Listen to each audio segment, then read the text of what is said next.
नमस्कार दोस्तों, मैं आपका अपना doctor Suresh Parihar mind care hospital and research centre Suratgarh से।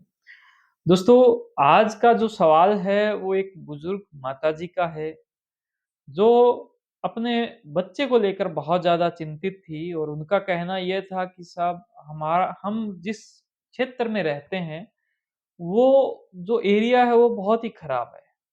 और वहाँ पर ऐसे बहुत सारे लड़के हैं जो इतना ज़्यादा नशा करते हैं कि कोई भी जो लड़का है, बिना नशा के नहीं रह सकता।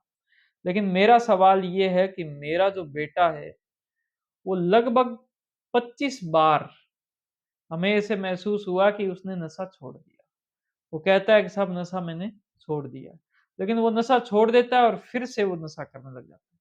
फिर से नशा छोड़ देता है, हम भले डॉक्टर के पास में जाकर उसको कोई दवा दिला देते हैं, नशा छोड़ता है और फिर से वो नशा करने लग जाता है।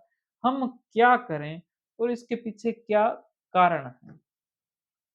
दोस्तों उन्होंने उनका एक लाइन में सवाल ये भी हम कह सकते हैं कि अब 26वीं बार वो जो नशा करने लगा है, तो क्या ये नशा परमानेंट छूटेगा या इसमें समस्या का समाधान होगा कैसे?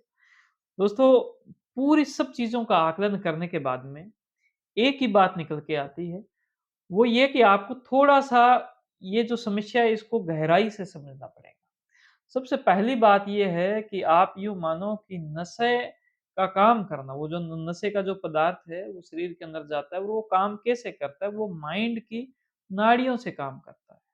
जैसे मान लो आपके घर में कोई इंसान आता है, अगर वो इंसान कोई अनजान है, तो माइंड की नाड़ियाँ अलग तरीके से काम करेगी।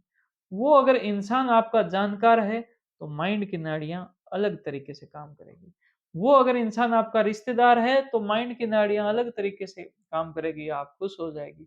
वो अगर इंसान आपका बहुत ही गहरा दोस्त है, जिससे मिलने की इच्छा आप रखते थे, आप चाहते थे कि हम उससे मिलें और वो बिना बताए आ गया, तो उस वक़्त माइंड की नाड़ियाँ और भी अलग तरीके से काम करेंगी। देखो इंसान तो इंसान है, सारे इंसान जैसे हैं, लेकिन माइंड की नाड़ियों का रिएक्शन अलग था।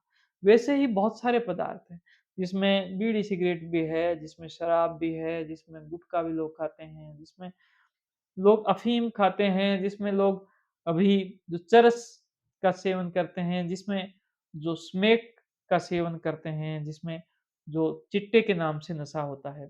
दोस्तों, इन सब चीज़ों के अंदर माइंड की नाड़ियाँ अलग तरीके से काम करती है, लेकिन एक बात निश्चित है, कुछ ही समय के बाद में होता ये है कि वो माइंड की नाड़ियाँ हाइजैक हो जाती है, वो उनके बिना उनका काम नहीं चलता।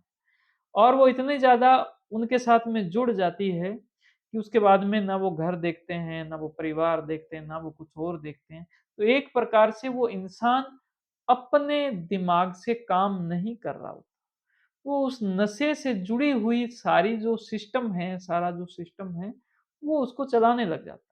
तो जब एक इंसान अपने दिमाग का उपयोग नहीं कर रहा, उस वक़्त ये बहुत ज़्यादा ज़रूरी हो जाता है कि उसके घरवाले या उसके आस-पास वाले जो लोग हैं, वो अपने दिमाग से उस इंसान को सही रास्ता दिखाएँ, उस पर चलने के लिए वो ऐसी माहौल, ऐसी परिस्थितियाँ उसको बना के दें। ऐसा परिस्थिति बनाना, एक रास्ते पर उसको बताना कि इधर भी संकट है, इधर भी संकट है और यही रास्ता है। अगर वो रास्ते पर सही रास्ते पर चल रहा है तब तो ठीक है, नहीं चल रहा है तो थोड़ा उसकी हेल्प करें, मदद करें।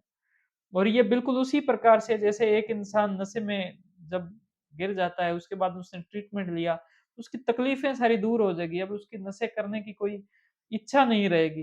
लेकिन कभी न कभार कुछ न कुछ चीज़ें इस प्रकार से हो जाएगी, ट्रिगर कुछ इस प्रकार से हो जाएगा कि वापस वो उस लाइन में जाएगा। और जैसे ही वो वापस जाए, मैं जैसे कि आज उनको ये कहा कि माताजी जैसे ही आपका बेटा नशा करे और ये बात जैसे ही आपको पता चले, वो पता चलने के 5 मिनट के अंदर ही आप जो मानसिक स्वास्थ्य केंद्र है, वहाँ पर आप संपर्क कर लें, भले सरकारी में, भले प्राइवेट में, भले किसी भी मानसिक स्वास्थ्य केंद्र में, नज़दीकी मानसिक स्वास्थ्य केंद्र में, संपर्क कर लें कि अभी ऐसे-ऐसे नशा करके बताओ क्या करना है? क्योंकि उस वक़्त आप भी परेशान हो जाते हो, आप कई बारी छोड़ देते हो, करने दो, कोई बात नहीं। अब वो महीने, 2 महीने, 3 महीने बाद इतना ज़्यादा उसकी डोज़ बहुत ज़्यादा हाई हेवी हो जाती है कि उसके बाद आप भी परेशान, वो भी परेशान। तो आपको करना क्या तुरंत संपर्क करना है और तुरंत उसको आपको जो सुविधाएँ हैं वो उसको तुरंत देना है, तुरंत उसको ऐसा माहौल देना है, तुरंत उसको हमें जो हमारी जो सेवाएँ हैं वो उसको तुरंत दे रहे हैं। तो होगा क्या इससे कि अब वो सही रास्ते पर गया, लेकिन अब वो 1% ही जैसे ही यानी कि गलत रास्ते की तरफ गया, हमने वापस सही कर लिया। तो हमारा पैसा भी 1% लगा, हमारा जो प्रयास है वो भी 1% ही लगा, हमें तकलीफ ज़्यादा नहीं आई। जैसे बोलते हैं ना कि जितना ज़्यादा वक़्त लगाओगे कोई जो समस्या है, उतनी ज़्यादा गहरी हो जाएगी। जितना जल्दी दिखाते हो, जल्दी उसको पता लगाते हो समस्या क्या है और समाधान जल्दी देते हो, उतना ही वो जल्दी समस्या खत्म होने के उसके चांस रहेंगे। तो अगर कोई इंसान बार-बार नशा कर रहा है, तो एक नंबर बात ये है कि उसके दिमाग से हमें नहीं चलना, हमारे दिमाग से जो सही दिमाग है उसके द्वारा उसको चलाना है। दूसरा नंबर जो बात क्या है, दूसरा नंबर बात ये है कि वो जैसे ही नशा करे, तुरंत उसको सही रास्ते पर लेकर आना। उसको मदद तुरंत देनी है। तीसरा नंबर बात ये है कि माहौल ऐसा बनाना है, जिसमें उसको नशा करने की इच्छा ही ना पैदा हो। उसके मन के अंदर हमेशा एक भाव लगातार पैदा होता रहे कि नशा करने का कोई फ़ायदा नहीं है। बिना नशे के भी जीवन की सारी खुशियाँ, सारे आनंद है, उनको लिया जा सकता है। तो मैं उम्मीद करता हूँ कि आज की वीडियो के माध्यम से आपको कुछ पॉजिटिव महसूस हुआ होगा। अगर आपको अच्छा लगा इसको लाइक करें, आपकी बातों को मुझे कमेंट करें और इसको ज़्यादा से ज़्यादा शेयर करें। हमारे यूट्यूब चैनल, फेसबुक पेज को भी ज़रूर सब्सक्राइब करें, फॉलो करें। Thank you. जय हिंद, जय भारत।